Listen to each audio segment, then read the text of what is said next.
Yo, what up guys? The other day, Jagex dropped this on the 28th. I didn't see it. It's now the 30th. My bad. But I've also noticed that other people haven't covered it either. So we're going to cover it now, give my thoughts on it. And I'm sure plenty of people have seen the post and heard about it and stuff like that and spoken about it. But I want to give my thoughts on it and also want to go through it myself so that I know what's going on. So let's take a look at it, because this is about the T95 magic weapons. It's about the Sanctum of Rebirth, and it's about some other things as well. So let's go. It says right click, re-examine Sanctum of Rebirth. Good afternoon, Scapers.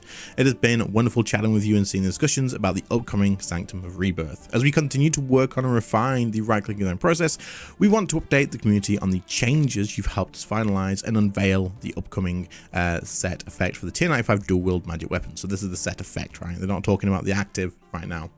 We have asked you to discuss a few topics and hop into a limited run beta and get hands-on with 3 potential concepts for the upcoming T95 dual-wield magic drops in the Sanctum of Rebirth, which was of course the debate that we just did recently, right? Which was good. It was fine. I liked the fact that they let us do that and give a lot of feedback on 3 different options. Here's what we've learned from it. Corrupt Essence. Okay, the first thing we want to discuss is which of the potential set effects you'll get your hands on when the brand new T95 magic dual wield weapons arrive from the Sanctum of Rebirth. Initial discussions lean towards the third set effect, which was the bleed one, which benefited an alternative playstyle by increasing damage over time effects. This effect ramps up in power the more you stack a new debuff and adds features like refreshing cooldowns or making them hit instantly. Here is what it looked like in the beta. Set 1 was damage over time abilities deal 30% more damage, affecting Combust and Corruption Blast. And set 2, damage over time abilities generate Essence Corruption with each hit.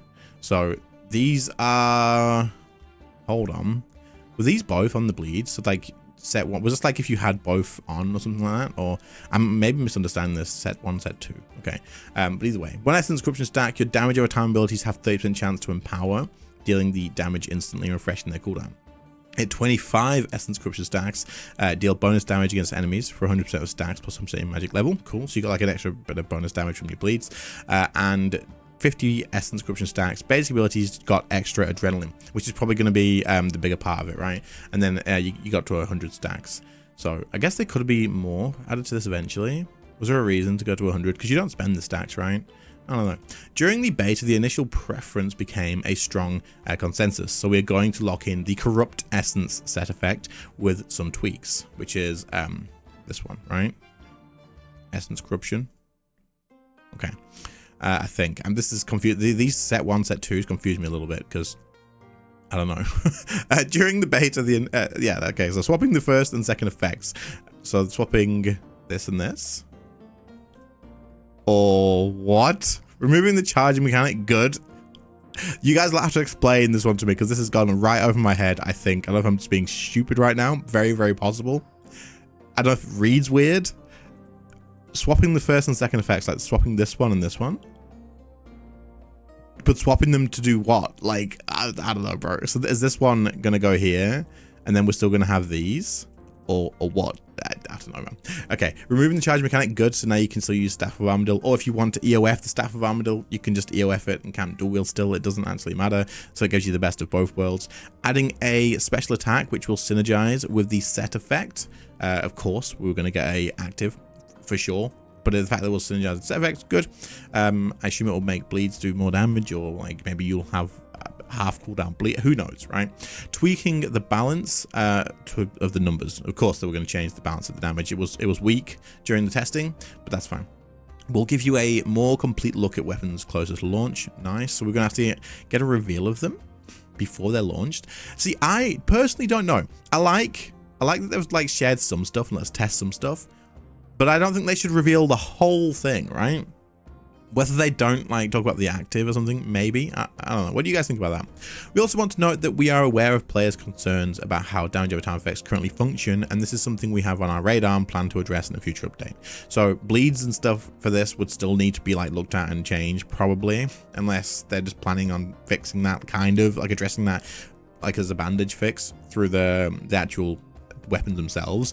But overall, it will still currently like kind of need to take a look at how this works, because if everyone's taking these T95 dual wields, they don't stack, right? Like, so if you go maging with someone in a duo, and you both use bleeds, only one person's actually doing something. So there's a lot of things that would definitely need changing.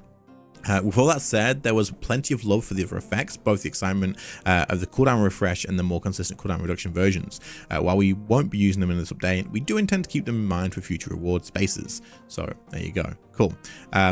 Two hands or two hand. So we encountered some friction between how magic functions when using dual wield and two-handed weapons. The major two-handed magic weapon, Staff of Armadil, has a natural affinity for critical strikes, but didn't have access to Concentrated Blast, which skewed the power balance between weapons for sure. Since dual weapons have the stronger ability, with a new powerful one on the way, we were concerned that this style would dominate. Therefore, we have been looking at ways to remove some of the friction without impeding the different weapon styles. So they want both of them to be viable, it seems, or not to be like, we just completely ignore Staff of Armadil, which is good because, like, it's still a Staff of Armadil, still an important item in the game. Originally, we planned to swap around Sonic Wave and Concentrated Blast. Players were initially concerned about this and negatively impacting dual wield, so instead we unlocked the abilities to work with both styles. This went down quite well during the beta, so we'll be bringing this change to the live game alongside Sanctum of Rebirth. Nice. And Magma Tempest as well. Okay, so this is really good because magic's kind of unique in the sense of like using the other abilities are super important. Like Great Concentrated Blast on dual wield, if you're using a Staff of Armadil, you still needed to use Great Concentrated Blast. It felt weird, right, to use staff spec and then swap to dual wield. Like at one point in the past, auto attacks dealt more damage on dual wield. They still do, right? There's a lot more damage on staff, sorry, but now it's just an ability damage, so you would then be able to swap the dual wield. It's fine, but back in the day you would like have to swap for Great Concentrated Blast and you take less. It was weird, right? But now they're just making it so you can do both, because obviously Magma Tempest is really good as well. Great Concentrated Blast is too good not to use, so now you can use it on both, which means even people that do want to EOF this Staff of Armadil and just camp dual wield, or maybe even EOF. I mean, you can get a set effect, so I guess not, right? But you could maybe even you can still EOF the Staff of Armadil and camp the dual wield, and you aren't missing out too much. Other than the 4-tick damage, you're not missing out on anything really, right? I suppose, because you've got all the other abilities. That it doesn't even matter. This is good. This is great. This is a good address to 4-ticking and stuff too, other than the fact that you're still going to get that extra little damage. I like this overall. Looks good. So with the actual set effect of the weapons, which sounds pretty cool too, and being able to use both, I think it's looking good. Hopefully they kind of flow nicely as well though. We'll see how it goes. So down but not out. With the Sanctum of Rebirth, we want to try something a little new and explore an alternative death scenario in normal difficulty. Initially, the design was to have the player not die and be sent to death offer, but instead be knocked down for several seconds and then get back up and continue the fight. Yeah, I remember talking about this. Players were very interested in this alternate scenario, as it would shake things up and help players approach these fights on normal difficulty. But there was concerns about brute forcing the situation. Yeah, I guess you could just go in and die and go and hit them and then die and then hit them, and then it didn't matter, right?